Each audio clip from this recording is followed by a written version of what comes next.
everyone, huh? Speaking of which, it was pretty smart of you to think of hiding here. Poisson was just involved in a disaster, so it's presently devoid of people. That naturally makes it the best choice. And here you are drinking tea like it's the most natural thing in the world, huh? That's what families should do. Sit and enjoy a leisurely time together. It's nice to enjoy tea here, you know? Care for a cup? Lend me your ears, everyone. Or perhaps one of you might like to start us off. How about you, friend? Me? No, I don't think I can. Then, how about you, good sir? I fear that I will cause the mood on this boat to become as somber as it is in court. Well then, I guess we're lucky we've got a local like me to organize things. Wonderful, the spotlight at last. I guess I'll be facilitating things from here.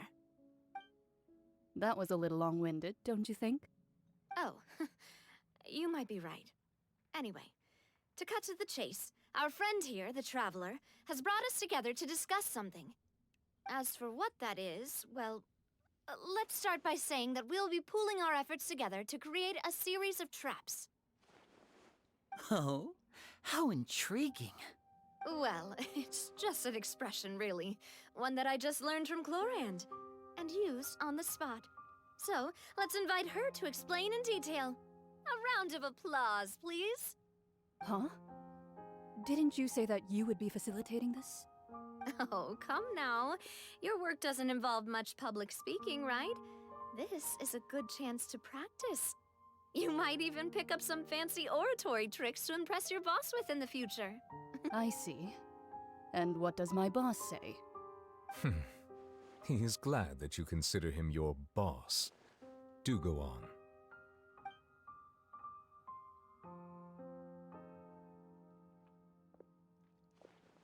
In that case, do any of you have experience hunting? Not that I recall.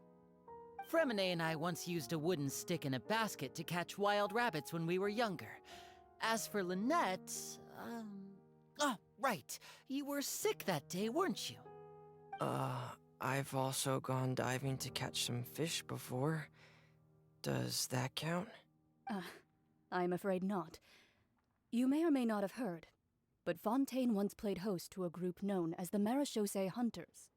Though that was their name, they did not hunt animals, but rather various monsters left behind by the ancient dynasty of King Remus. Today, Fontaine's monster population has already thinned greatly, so the hunters have blended back into society, taking up arms in other lines of work. They even left a unique methodology of hunting in their wake. A trap comprises of the following components: bait, a trigger, and a containment device. Sometimes a lethal implement will also be necessary to deal with the prey. So, if we were to build a trap together, right now, what would you choose to build it with? For me, I would prefer something basket-shaped. Pigeons and rabbits will see the bait and naturally enter the snare. Our line of work requires a deft hand, and we're some of the best in the industry, so you can count on our techniques. You used some of those techniques while moving the people of Poisson, didn't you? My subordinates mentioned that you even performed some magic for the bawling children. Yes, and I even managed to gather some intelligence in the meantime. I'm quite the multitasker if I do say so myself. I'm afraid I can't claim that as my strong suit. I prefer more stable methods, like placing bait in the water and waiting for the fish to come within reach. That's the kind of method I would count on. Calm and steady. Exactly the kind of person who would catch loads of fish. And I can be their assistant. With discretion, I'm sure. I'd probably use some sort of mechanical animal. Papa once bought me some small clockwork squirrels, mice, and such. When placed in the forest, they can attract others of their kind. I remember that you liked those too, didn't you? I did. And that would be a good way to go about it. If they're realistic enough, animals of the same kind will follow them all the way to the trap. What about you, Monsieur Neuvillette? I fear I do not have any related experience. That makes sense.